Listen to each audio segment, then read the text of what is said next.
Hello, welcome to LeadMaster. In this tutorial, you will learn how to combine multiple fields into a single list containing all fields. This video expands upon the tutorial importing data into a multi-select one. Let's start out with our if statement. If H3, in this case,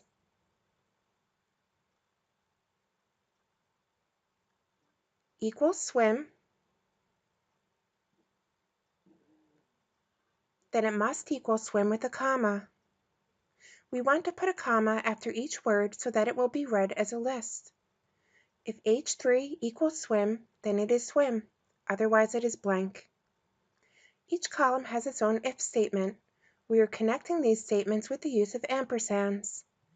If I3 in this case equals run, then it must equal run with a comma. Otherwise it is blank. Ampersand. Moving on to the next one. What this means is that whenever there is a jump, Excel will rename it jump with a comma or nothing at all.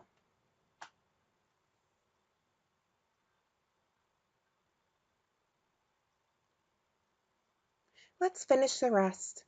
Once you get the hang of this pattern, you can use this formula to create longer if statements and to manipulate the information and get the type of data that you want.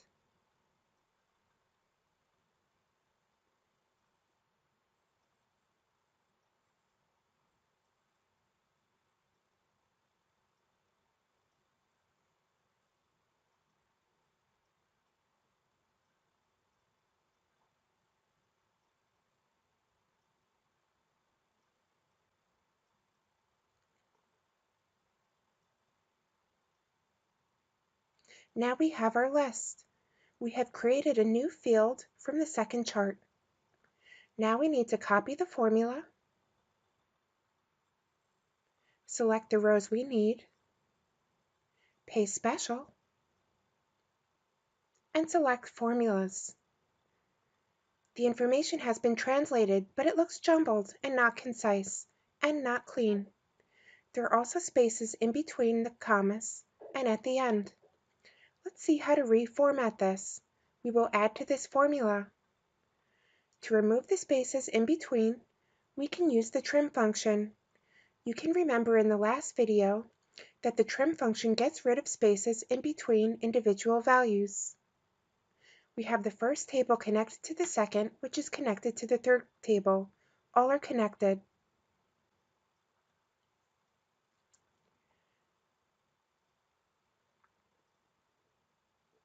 Copy, paste special with formulas. The column looks cleaner already. Now that the spaces have been removed, we would like to remove the comma at the end of the statement. To do this, add a new column.